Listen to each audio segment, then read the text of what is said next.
तो देखते देखते हम सेशन 8 तक पहुंच गए हैं और इसमें हमने अभी तक जो भी पेंसिल के बारे में हमने जाना, शेडिंग के बारे में जाना और भी बहुत सारी ऐसी चीज़ें हैं जिसके बारे में हमने आपको बताई है। लेकिन आज की जो वीडियो होगी हमारी डे 8 की वीडियो, उसमें हम जानेंगे कि हम किसी भी पिक्चर को शेड कैसे करते हैं। तो शेड करने का हमारा जो टेक्निक है इसमें वो है हमारा शेडिंग टेक्निक। और शेडिंग टिश्यू पेपर से हम उसे शेड करके ब्लेंड करेंगे और अच्छे तरीके से हम एक ड्राइंग को क्रिएट करेंगे, एक अच्छा लुक देंगे अपने ड्राइंग को। तो इस वीडियो में हम बात करेंगे टिश्यू पेपर से ब्लेंडिंग की।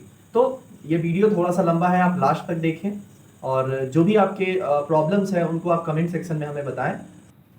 तो आज है ड्राइंग का 8वां दिन और इसमें हम सीखने वाले हैं कि कैसे हम अपने ड्राइंग को ब्लेंड करते हैं।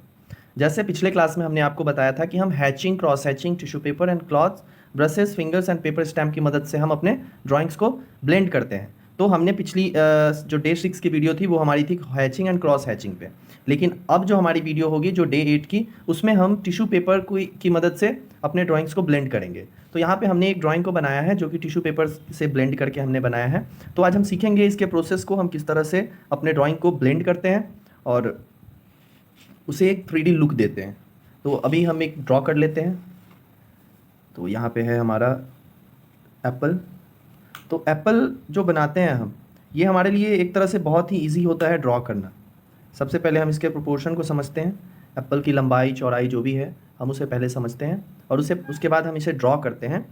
एंड देन इसके या तो आप दो स्पेस को शेड कर सकते हो। एक जो हमारा होता है पॉजिटिव स्पेस, जिसको कि हम इस पूरे एप्पल को शेड करेंगे सबसे पहले। एंड सेकंड जो होता है हमारा नेगेटिव स्पेस, जिसमें हम इस स्पेस को छोड़ के एंड सेकंड वाले स्टेप को हम शेड करते हैं।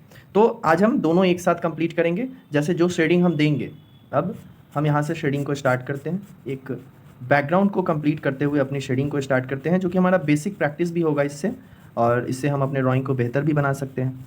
तो यहाँ पे आपको शेडिंग करनी है थोड़े से हल्के हाथ से 2B पेंसिल को यूज़ करके, और शेडिंग को बढ़ाना है।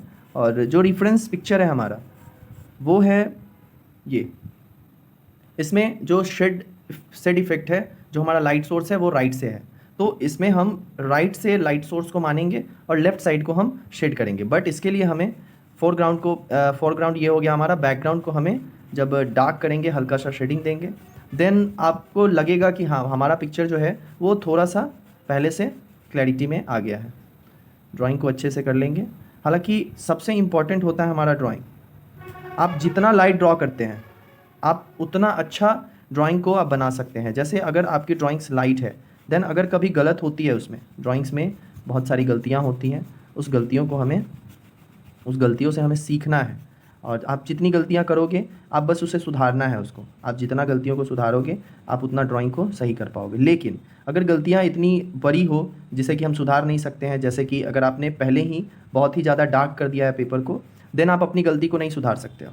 वहाँ पे क्या होगा कि आपकी गलतियाँ, आप पेंसिल के जो शार्पनेस है, पेंसिल के जो वॉल्यूम है, जैसे आप 2B पेंसिल से ही डार्क कर देते हो, तो पेंसिल से जो पेपर पे आया इंप्रेशन आप उसे इरेज कर सकते हो। लेकिन सेकंड में जो हमारा पेपर पे जो डेप्थनेस वो बना देता है, आप उसे कभी भी इरेज नहीं कर सकते हो।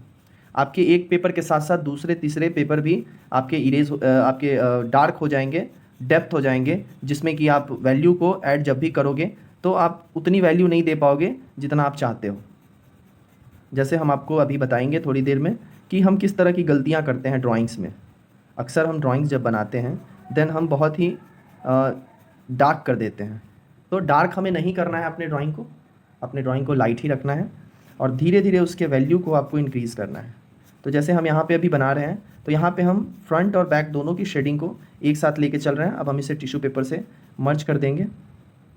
ड्राइंग बहुत ही ज़्यादा लाइट होना चाहिए ताकि ड्राइंग की जो लाइट वैल्यू से डार्क वैल्यू है, देखो आप लाइट को डार्क कर सकते हो, लेकिन आप डार्क को लाइट करने के लिए आपको बहुत ही ज़्यादा पेशेंस चाहिए होगा और बहुत ही मेहनत करना होगा। सबसे ज़्यादा समझना है इन चीज़ों को कि आप डार्क से लाइट करना थोड़ा सा मुश्किल भी होता है, क्योंकि पेपर पे वो इम्प्रेशन छोड़ जाता है, और इम्प्रेशन अगर है पेपर पे देन आप उसे अच्छे तरीके से ब्लेंड नहीं कर पाते हो, देन आप उसे बहुत अच्छे तरीके से शेड नहीं कर पाते हो लाइट वैल्यू में।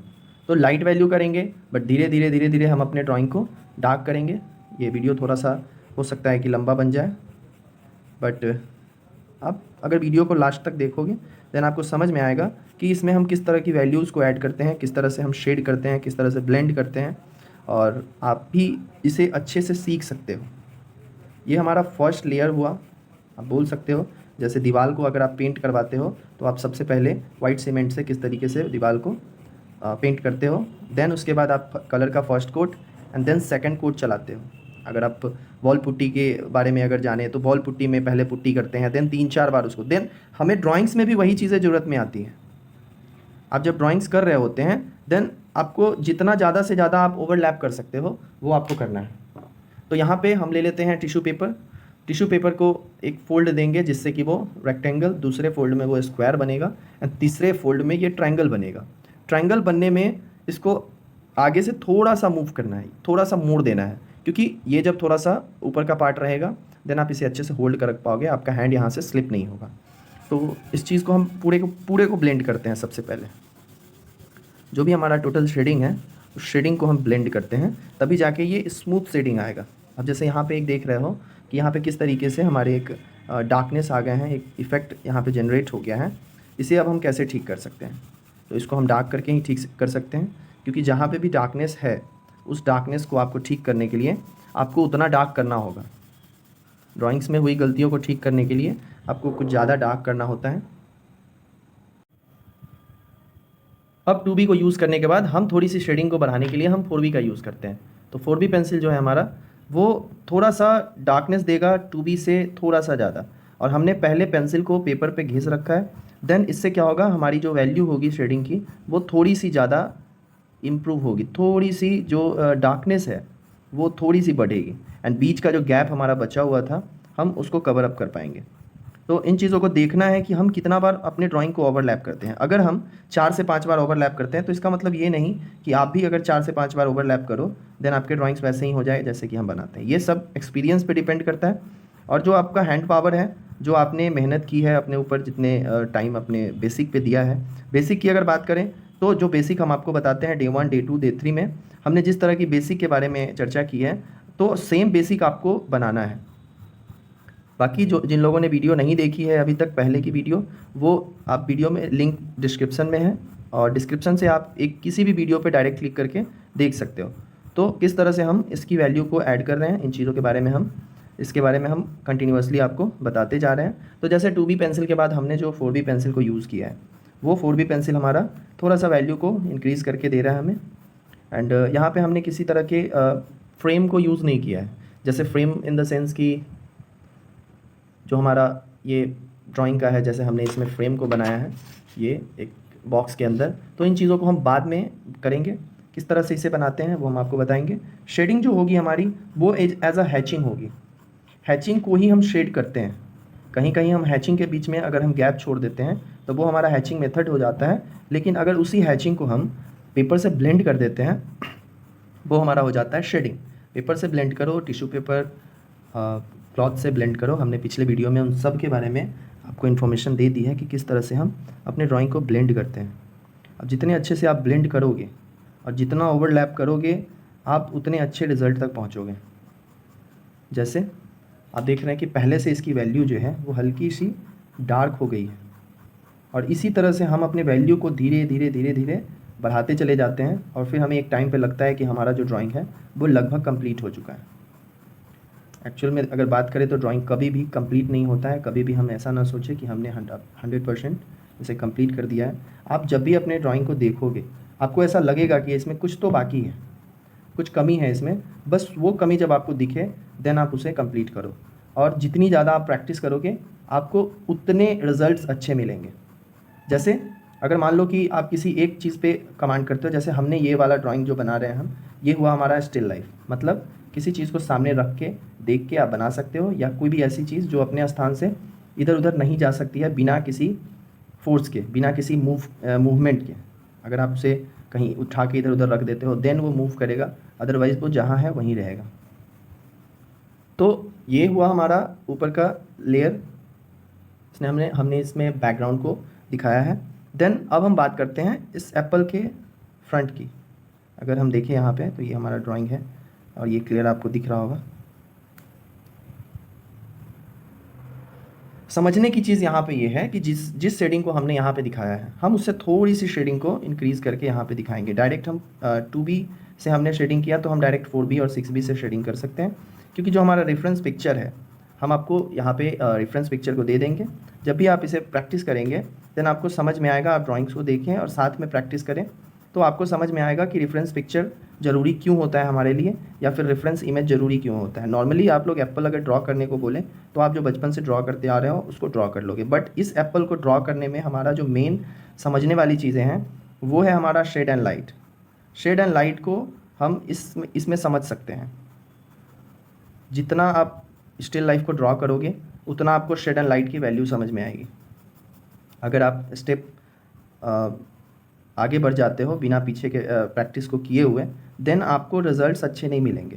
लाइक कि अगर आपने क्लास 1 2 3 4 में पढ़ा, 5 6 7 8 को आपने ड्रॉप कर दिया, तो आपको अगले एग्ज़ाम्स में रिज़ल्ट नहीं मिलेंगे। जितने भी एग्ज़ाम होंगे आपको उसमें मे बी अच्छे रिज़ल्ट ना मिले। तो इन चीज़ों को ध्यान देंगे, समझेंगे, और इस वीडियो में हम थोड़ा सा यूज़ करेंगे अलग अलग टेक्निक्स को।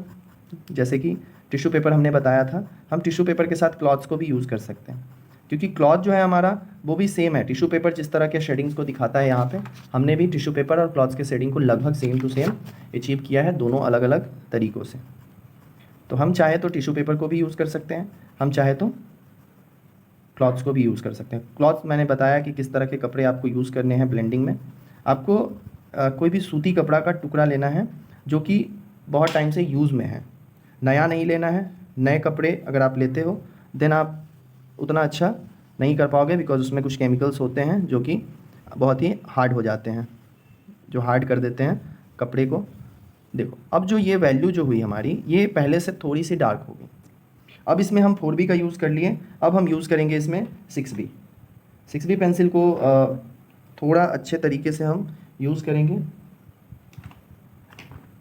ताकि हमारा ड्राइंग पहले से थोड़ा सा बेटर हो। अब आप देख सकते हैं कि हमने 6B पेंसिल को जैसे ही यूज़ करना शुरू किया, इसके डार्कनेस इंक्रीज़ होने शुरू हो गए। हम थोड़ा सा आपको जूम करके दिखाते हैं। अब हमारा जो टोटल वर्क होगा वो एप्पल पे होगा। मूवमेंट्स स्टार्टिंग में आप कोई भी मूवमेंट दे सकते हो, लास्ट में आप टेक्सचर्स को आराम से दिखा सकते हो। किस तरह के टेक्सचर्स को जो एप्पल में दिखाया जाता है नॉर्मली, वो टेक्सचर आप अच्छे से दिखा सकते हो। यहाँ पे जो समझने वाली चीज़ है वो है हमारी शेड एंड लाइट। आप दुनिया के कोई भी पिक्चर को जब ड्रॉ करते हो तो आपको शेड एंड लाइट की ज़रूरत ही पड़ती है। बिना शेड एंड लाइट के आप पिक्चर को ड्रॉ नहीं कर सकते हो। अगर पिक्चर पे बहुत ही ज़्यादा लाइट होगा तो फिर आपका पिक्चर जो होगा वो वाइट दिखेगा, आपके ऑब्जेक्ट जो होंगे वो वाइट दिखेंगे। अगर उस पर बिल्कुल भी लाइट नहीं होगा तो फिर मतलब समझ लो कि आप अंधेरे में किसी पिक्चर को तो देख नहीं सकते हो। तो पिक्चर को देखने के लिए या ऑब्जेक्ट को देखने के लिए आपको सबसे पहले लाइट की ज़रूरत पड़ेगी। एंड फिजिक्स में आपने पढ़ा ही होगा shade and light chapter. Shade and light को हम कैसे एज्यूम करते हैं कि एक बॉल रखो, आप बॉल को आप किसी एक लाइट सोर्स को देखें और उसकी शेडिंग और शैडो को आप पहले फोकस करो। इसकी वीडियो हम कभी बनाएंगे इन फ्यूचर कि शेडिंग को हम खुद से कैसे क्रिएट करेंगे, हम शेड एंड लाइट को खुद से कैसे क्रिएट करेंगे। ये भी समझने वाली चीज़ है। खुद से क्रिएट करना भी एक आर्ट है। जैसे हम इस ड्राइंग को बना रहे हैं, ये हमारा एक आर्ट है, तो हम शेडिंग को खुद से हम स्टिल लाइफ पिक्चर को खुद से क्रिएट भी करेंगे। अभी देख रहे हो आप, इसमें हमने थोड़ी सी शेडिंग को इम्प्रूव किया है जो कि हमारा पहले से बेटर लग रहा है। अब हम इसे मर्ज कर देंगे। मर्ज करने का बहुत सारा टेक्निक है। आप स्ट्रेट मर्ज कर सकते हो, आप राउंड राउंड मर्ज कर सकते हो, जिस तरीके से आप चाहो इसे अच्छे तरीके से मर्ज कर सकते हो। वीडियो जो हमारी होती है वो 1.25 स्पीड होती है, मतलब हल्की सी स्पीड में हम वीडियो डालते हैं एडिटिंग सॉफ्टवेयर में, क्योंकि वीडियो बहुत ज़्यादा लंबा हो जाता है। तो अगर हमें वीडियोज़ में बनाने में अगर लगे हैं 10 मिनट, तो आपको 13 से 14 मिनट के वीडियो होंगे, तभी वो 10 मिनट में बना होगा। ठीक है, तो इस तरह से हम डार्कनेस को यहाँ पे दिखा रहे हैं। अब ये डार्कनेस तो हमारा लगभग 50 to 80% हमारा डन है, बट फिर भी हम इसे जैसे जैसे इसमें वैल्यू को हमें चाहिए होगा, हम वैल्यू को यहाँ पे दिखाते चले जाएंगे। इतनी डार्क वैल्यू है तो डार्क वैल्यू को हम एकदम से पेपर पे नहीं दिखाएंगे, क्योंकि अगर आप एक ही बार में वैल्यू को दिखा देते हो देन आप हो सकता है कि वैल्यू उसमें कम हो सकता है ज़्यादा हो सकता है कि आपने फोर्स ज़्यादा लगा दिया हो पेंसिल पे, तो आपके वैल्यूज़ जो हों वो पहले से ज़्यादा डार्क हो गए हों। अब यहाँ पे देखो कि हम शेडिंग को कैसे इंक्रीज़ करते हैं। हल्की सी शेडिंग है यहाँ पे और हमने इसे इंक्रीज़ किया। अब 6B पेंसिल के बाद हम जनरली 8B पेंसिल को यूज़ करेंगे। अब फिर से 6B पेंसिल, क्योंकि 6B पेंसिल हमारा डार्क होता है, हम 3-4 लेयर में इसे हम शेड कर सकते हैं। अब जो हमारा सही मूवमेंट होगा हम उसको दिखाएंगे। जैसे मूवमेंट जो होगा हमारा वो यहाँ पे डाउन से अप की तरफ होगा।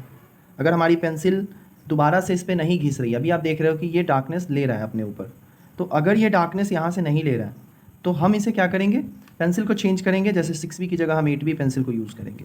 जैसे चारकोल्स में हमारे होते हैं, एक तो वो साइन नहीं करता, तो ये अच्छी बात है। जैसे ड्राइंग्स हमारा जो ग्रेफाइट है, लेकिन अब सीखने के लिए बेस्ट होता है हमारा ग्रेफाइट पेंसिल, और जब हम ग्रेफाइट से सीख जाते हैं देन चारकोल हमारे लिए बेस्ट होता है। बट उसमें सबसे इंपॉर्टेंट पेशेंस होता है, और पेशेंस जब तक है आप में तब तक आप हर चीज़ को सीख सकते हो। जैसे अगर आप किसी चीज़ को ट्राई करते हो, नई चीज़ें बनाना चाहते हो, तो आपको यूट्यूब पे वीडियोस वगैरह मिल जाते हैं, वो सब टाइम लैप्स में होते हैं, क्योंकि उतनी बड़ी वीडियो, उतने बड़े इन्फॉर्मेशन आपको समझ में भी नहीं आएंगे, और वीडियोस लंबी होने के कारण लोग उसे देखते भी कम हैं।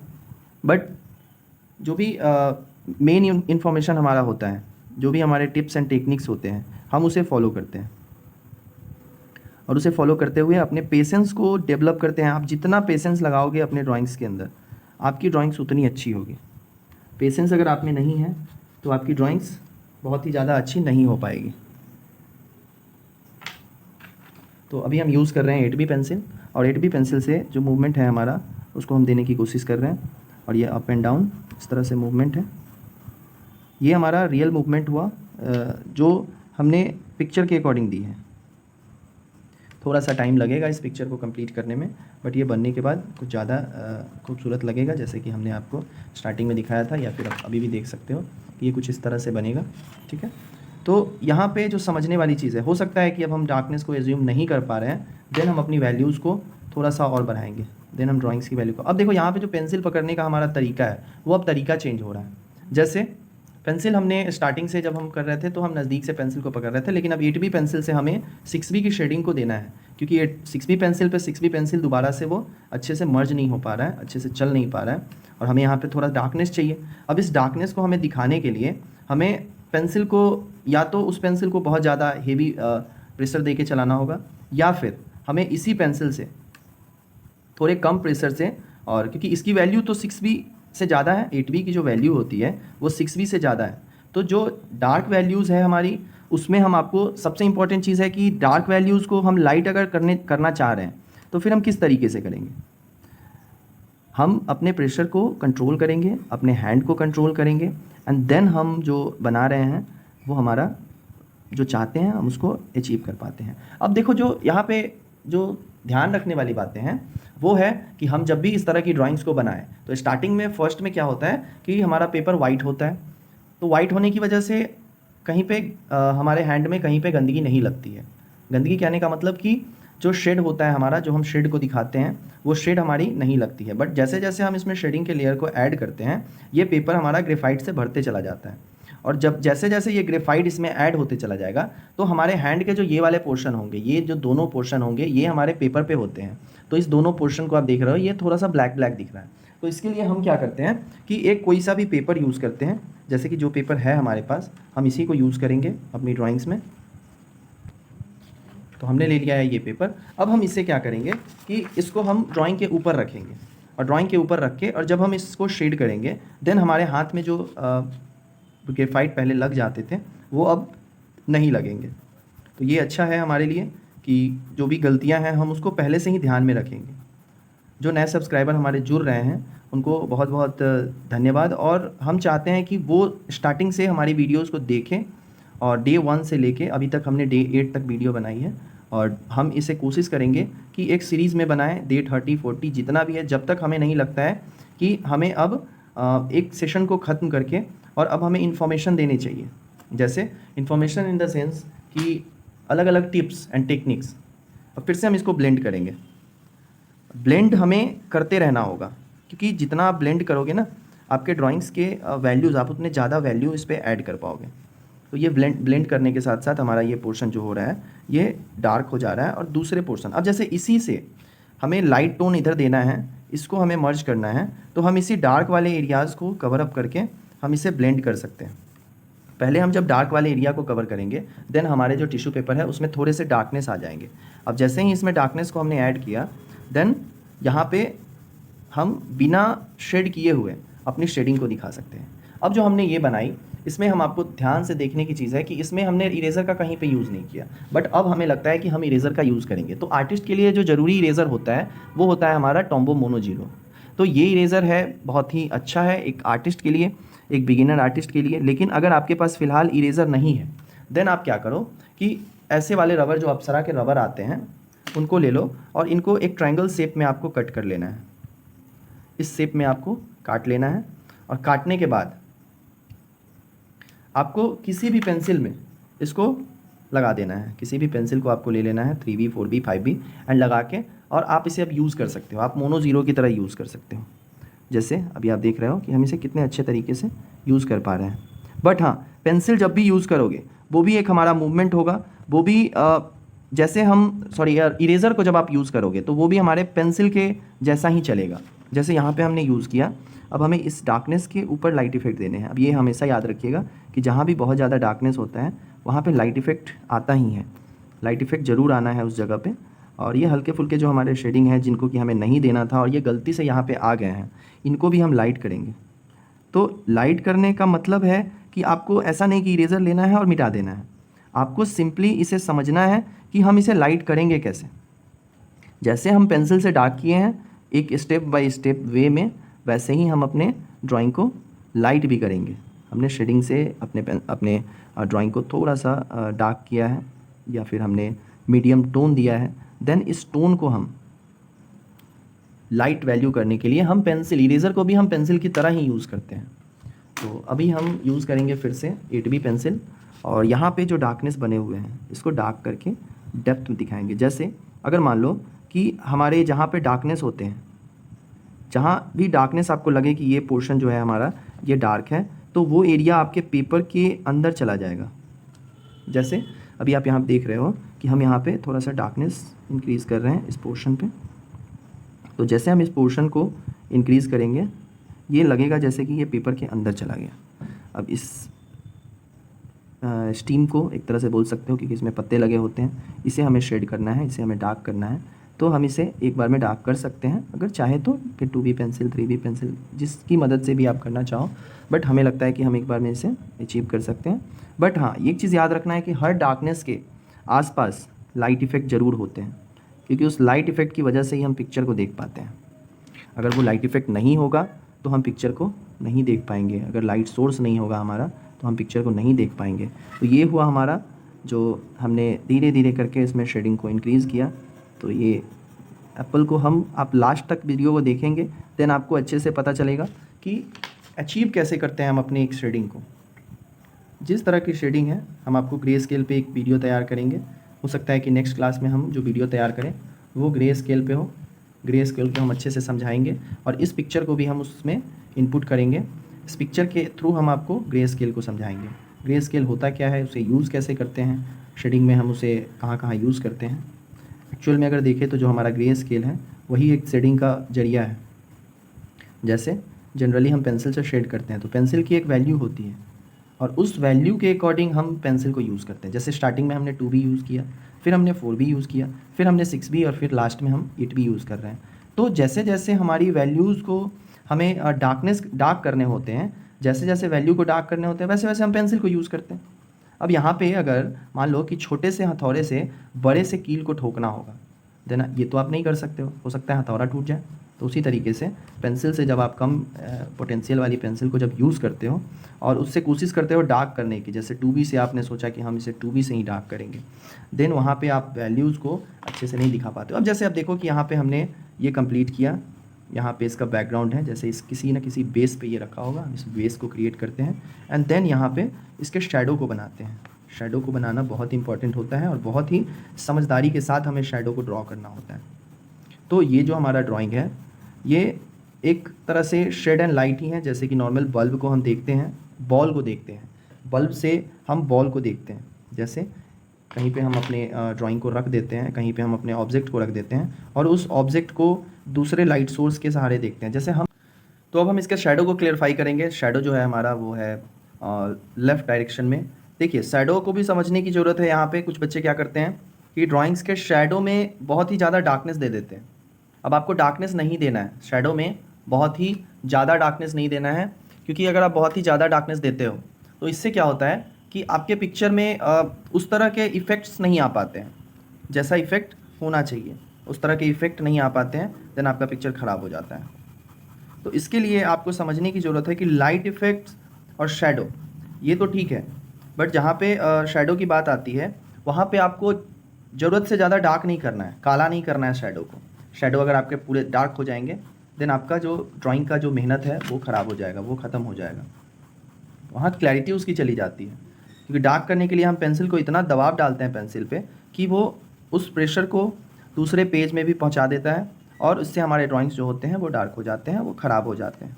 ठीक है, तो इन चीज़ों को समझना है अच्छे से, लाइट इफेक्ट कहाँ देना है, डार्कनेस कहाँ देना है, पेंसिल को कैसे पकड़ना है, ये सारी चीज़ें अगर आप फोकस करते हो तो आपको बहुत अच्छे से ये सेशन समझ में आएगा। अब हम बात कर रहे हैं यहाँ पर शैडो की। तो जो हमारा शैडो है वो डार्क टू लाइट होगा। ज़रूरी नहीं है कि शैडो है तो इन शैडो को हम अब पूरा काला कर दें। ठीक है, हमने पहले भी बताया आपको कि शैडो को आपको काला नहीं करना है। शैडो ब्लैक अच्छे नहीं लगते हैं, पूरे के पूरे ब्लैक नहीं होने चाहिए शैडो।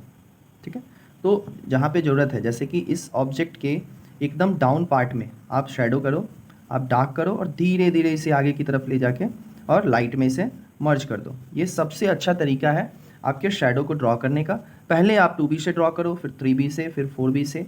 अगर आप चाहो तो 2B and 4B, 6B and 8B, in 4 pencil की मदद से आप अपने ड्राइंग को अच्छा बना सकते हो। अभी हम एक लेयर और बैकग्राउंड पे जाएंगे जिससे कि हमारा बैकग्राउंड थोड़ा सा निकल के आएगा।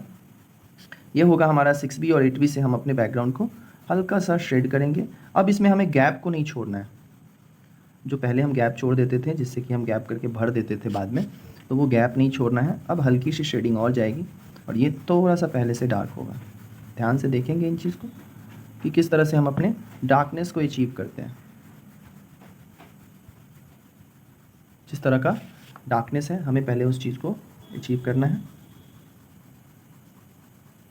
ध्यान से जो समझने वाली बात है वो है कि हम लेयर में शेडिंग करते हैं। बहुत सारे ऐसे बच्चे हैं जिनकी ड्राइंग्स को हम देखते हैं वो एक ही बार में शेडिंग को कंप्लीट कर देते हैं। कुछ ऐसी जो बारीकियां हैं उनको हमें समझाने के लिए आपको ऐसा हो सकता है कि वीडियो को बहुत ही ज़्यादा बारीकी से रिकॉर्ड करना होगा। ऐसे जिस तरह से अभी हम इस वीडियो को रिकॉर्ड कर पा रहे हैं वैसे नहीं कर पाएंगे। तो कुछ बारीकियां हैं जिसके बारे में हम बात करेंगे, आगे बात करेंगे, क्योंकि ड्राइंग्स में सबसे इंपॉर्टेंट बारीकियां ही होती हैं। आप कैसा भी शेड कर लो, कैसा भी लाइट इफेक्ट दे दो, कैसा भी ड्राइंग्स बना दो, लेकिन अगर आप बारीकियों पे काम नहीं करते हो तो आपके ड्राइंग्स की वैल्यू कम हो जाती है। उन चीज़ों को हमेशा ध्यान रखना होगा आपको। अब आप देख रहे हैं जैसे जैसे हम इसकी शेडिंग को बढ़ा रहे हैं वैसे वैसे हमारे ड्राइंग जो है वो इम्प्रूव होते चले जा रहे हैं। जो भी लाइट इफेक्ट है उनको हम निकालेंगे।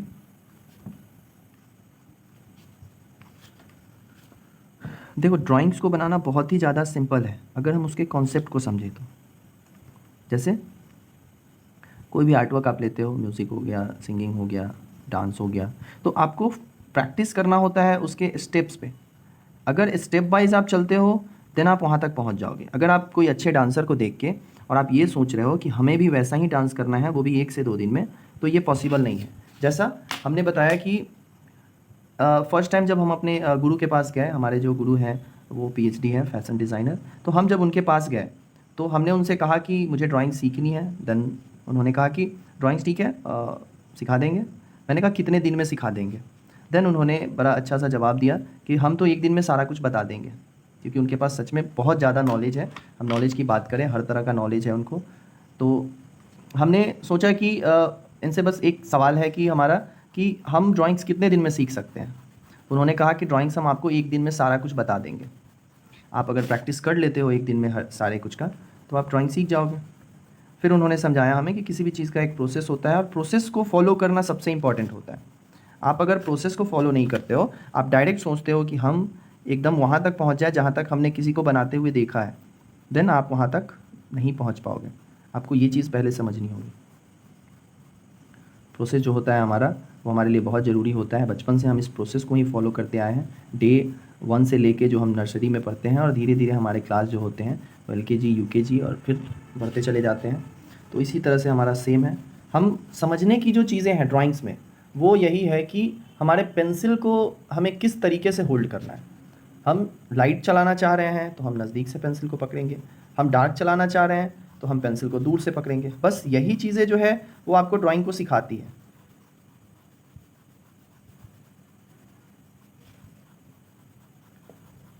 तो इसमें हमें लगता है कि बहुत ही ज़्यादा टाइम लग गया है इस ड्राइंग को बनाने में। फिर भी अगर आप लास्ट तक वीडियो को देख रहे हो तो हमें लगता है कि आपके डाउट्स ज़रूर होंगे कुछ ना कुछ, और जो भी डाउट है आप कमेंट में बताएंगे।